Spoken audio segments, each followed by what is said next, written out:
So good afternoon.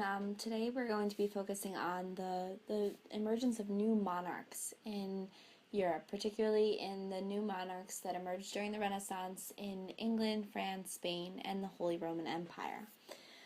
So during the High Middle Ages, we witnessed the origins of many basic institutions of the modern state, right? There was the establishment of the sheriffs, the juries, the circuit courts, the professional bureaucracies, representative assemblies like parliaments, all were established in that 12th and 13th century period. But developing an actual sense of a state or a nation-state was not yet formalized. And a great example is during the Hundred Years' War, right? There was no clear ruler to have emerged to provide effective leadership. And this was the trend all throughout Europe. This all shifts really after the plague and after the Renaissance, when this new middle class is looking for some kind of source of authority or rule. So beginning in the 15th century, we start to see rulers using aggressive methods to reduce the power of the nobility and increase their own power and monarchs. So we'll be studying today the monarchies of France, England, Spain, and the Holy Roman Empire to get a sense of just how is it that they were able to control and establish domain. Now, in all of these new monarchies, as we'll call them, the new monarchies to create the new nation states, there are certain general characteristics.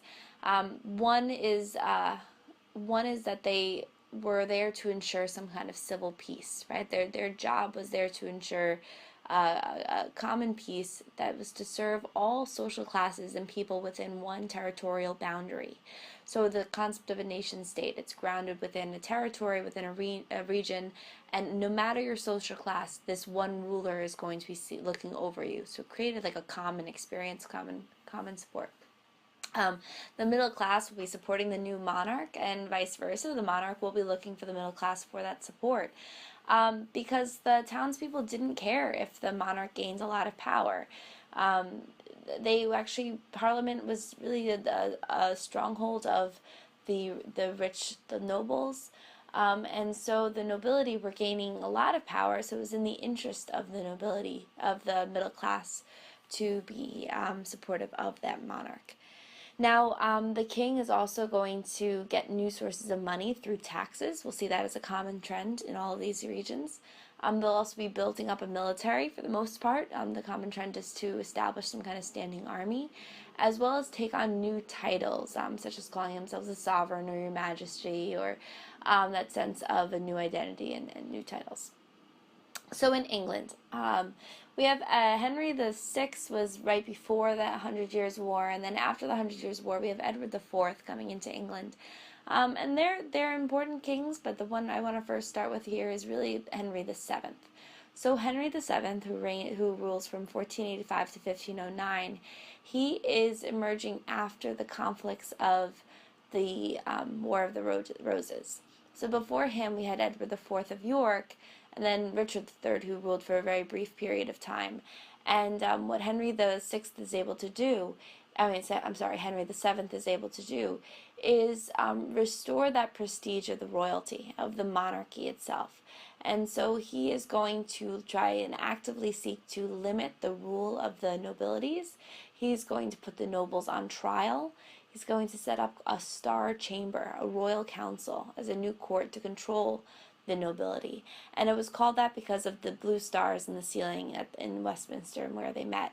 And it was one of the highest courts of the land. It raised money for Henry by coming up with fines and penalties for the nobility. They actually did not even, it was a frightening room to have to go into. You could be charged with a crime and you wouldn't know what the crime you were charged for. You had no right to know the evidence that was presented against you, and you could have been tortured. And so this act, this ruthlessness of Henry VII, really limited the nobility. They weren't going to be looking to rebel against him. On top of that, he set up this Privy Council. And the Privy Council was a council of experts, or you would think of experts, people that he would consult for advice. Now, the people he would consult for advice were not the most wealthy nobles. He purposely did not choose them. So it creates this other dynamic there where we have the men he went to for advice were your lesser lords and some of your burghers, some of the wealthy middle class. He will also force loans from the nobility. He'll be forcing them to give him money to the treasury or else lose land. And this is a tradition that will be passed on through Henry VIII as well. Now, he also depended greatly on the loyalty of local elite. He set up this whole justice system where there were 600 to 700 unpaid justices of the peace throughout England. And their job was to dispense justice, to collect taxes, and maintain local order. And this is expanding his prestige and the prestige of the monarchy because each of these 600 men are working directly for the king. They're directly serving him. So it creates this line of where the king is now supervising all throughout the region, so sort of establishing a very strong bureaucracy there. He's also going to be reducing expenses by limiting the army, even disbanding it at one point. But overall, he's viewed as a good ruler. So although he's a miserable person and sort of viewed as that throughout history, he is considered to be a good ruler because of his improvements of the economy and with his foreign relations. So he's able to improve the economy by promoting trade, by expanding the wool industry in particular, and also creating protective tariffs. And then he also arranged a series of marriages that helped improve foreign relations and really put England on the map. For example, the marriage of his eldest son and Catherine of Aragon. Now, his eldest son will die, and Henry VIII, who we're going to discuss a lot more when we get to the Reformation, Henry VIII then marries Catherine of Aragon. And Catherine of Aragon is the Catholic princess, daughter of Ferdinand and Isabella, and her role in the relationship between her and Henry VIII will be greatly featured once we discuss the Reformation. But Henry VIII, so after Henry VII, we have Henry VIII, he is going to continue a lot of the similar policies of his father, with the exception that he will start to go to wars. So Henry VII sort of avoided wars and tried to practice diplomacy to avoid those wars with other countries, and Henry VIII instead really starts spending money to fight against France. He also, though, uses the Privy Council and Cardinal Wolsey, and he will be working closely to try and limit the power of the nobility. And when the House of Commons refuses to give him money, he actually is willing to debase the currency in order to make more money. So in order for he himself to have the money needed to raise funds for goods, he is actually going to debase the economy, which weakens the economy overall. And he also, like his father, forced grants from the landed gentry, from the nobility, and he called these amicable grants. So he would either take their property or have them loan money to the crown. So in both cases, they're increasing the wealth of the treasury and strengthening the role of the king. Henry VIII is also considered to be an expansionist, for Henry established English domination over both Wales and Ireland. So by the end of Henry VIII's reign, there's much more land under England's control. Now, for France, I'd like to first start by discussing Charles VII. So Charles VII was the king who came into power after the 100 Years' War. So this is who Joan of Arc had seen crowned at Reims, and who's going to help revive the monarchy in France. But he's able to really help revive the long recovery.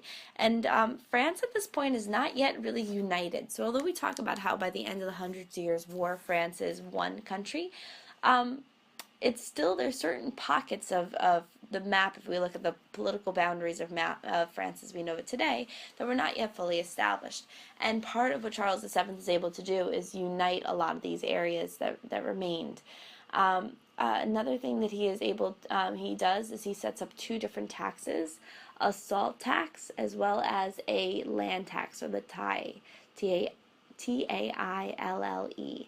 And these two taxes are going to be the main source of income for the monarchs of France straight up until the French Revolution in 1789. So he sets up a way to increase the wealth. And he also makes agreements with the Catholic Church that truly sets up a way for the monarch of France to have a strong grasp over the Catholic Church and have control. There's actually some arguments saying that the Reformation, one of the reasons why the Reformation never truly took hold in France, was because of these agreements. So in France, it was called the Pragmatic Sanction of Bourgs. So Bourges, the Pragmatic Sanction of Bourgs. And what this set up was that the French monarch has the right to appoint people to be bishops, whoever the French monarch sees fit to be bishop. Also, there would be less revenue going to the Pope because some of the money would go directly to going to those local bishops. Now, this arrangement sets up a relationship where we have the Gallican Church against the Catholic Church. Gallican being spelled Gallican, coming from Gaul, the area of France. And this tradition is going to be continued in other kings as well. And it creates this distinct setup where the king gets to appoint the cardinals, and the cardinals then have a lot of power, and they then have more of a political force, but the king also has greater control over the cardinals. Louis XI, who reigns from 1461 to 1483, is also known as the Spider King, or the Sneaky King. He really firmly establishes the Valois line. He is going to encourage the growth of industry and commerce, welcoming foreign craftsmen, helping France really expand trade with England, Portugal, the Hanseatic League. He's also going to limit the power of the Estates General. They only meet one time very early on in his reign, and then he pretty much never call them again. And so he really is setting up. It's considered that he sets up the foundations of French absolutism. Never consulting a Estates General or a Parliament, that he can rule on his own. He had a lot of power over the clergy. Previously, that pragmatic sanction of 1438 gave the church some semi-independence from the Pope, and he's going to continue that by separating the cardinals and bishops even more so from the Pope.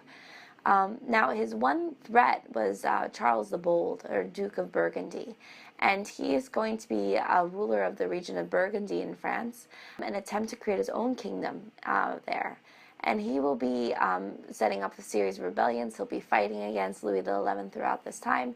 He will also marry one of the descendants of the Habsburg Empire. And ultimately, the way this whole thing sets up is then the Habsburg Emperor has claim to Burgundy in France.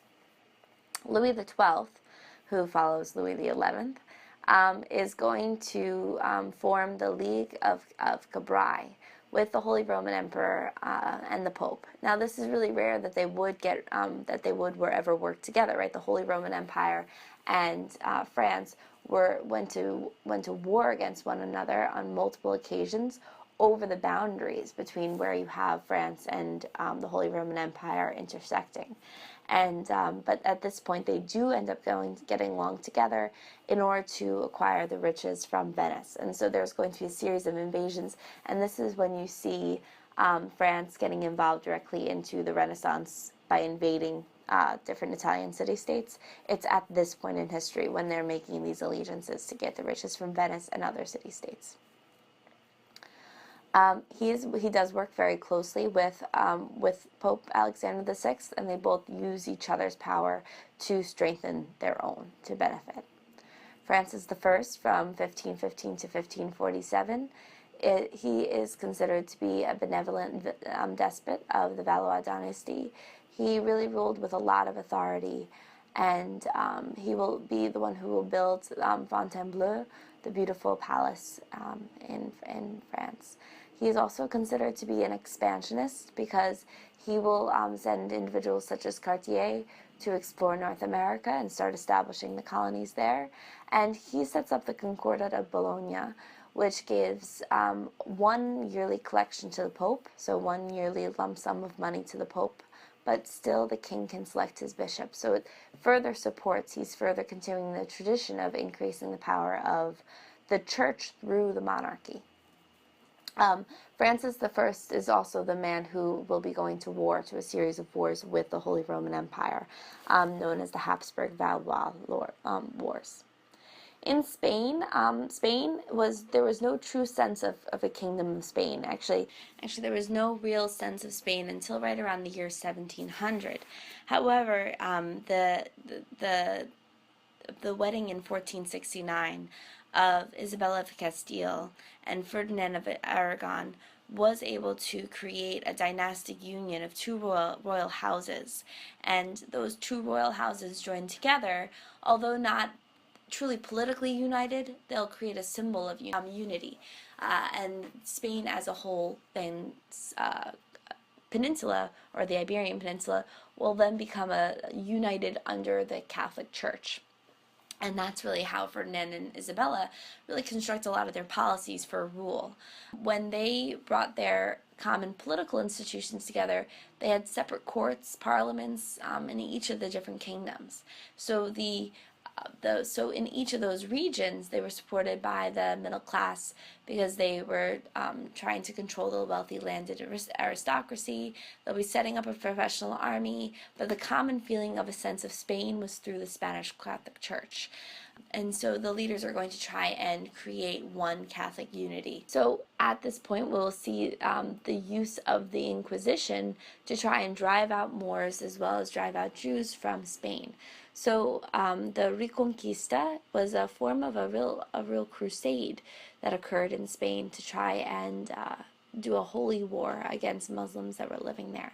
So that by 1492, Granada will fall, and it was considered to be the completion of the Reconquista. So even though they were able to defeat the Moors that were there, they still do not have yet a universal population of all Catholics in Spain.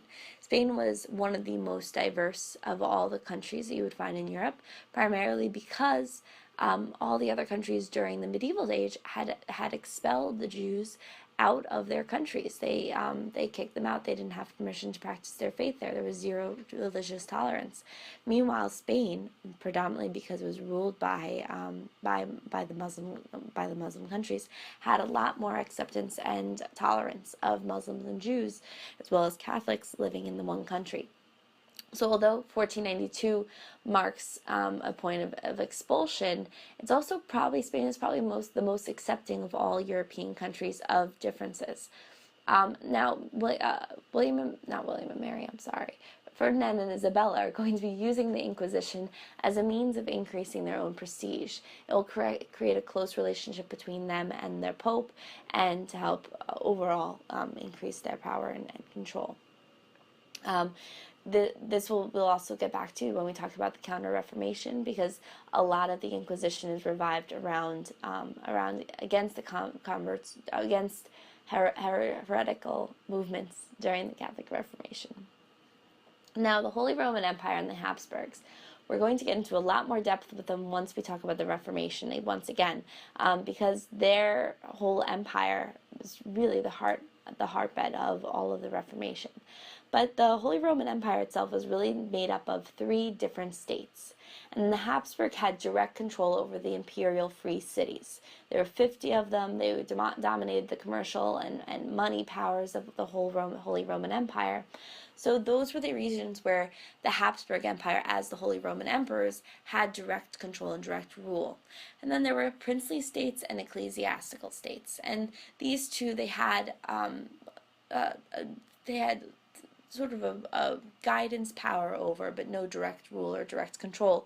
Instead, they were ruled locally by either, in the case of the ecclesiastical states, by a bishop or cardinal, by the princely states by different dukes or magistrates, and they had little hereditary monarchies. In the Holy Roman Empire, the Habsburg empires came into power, and I'm going to go straight to Charles V.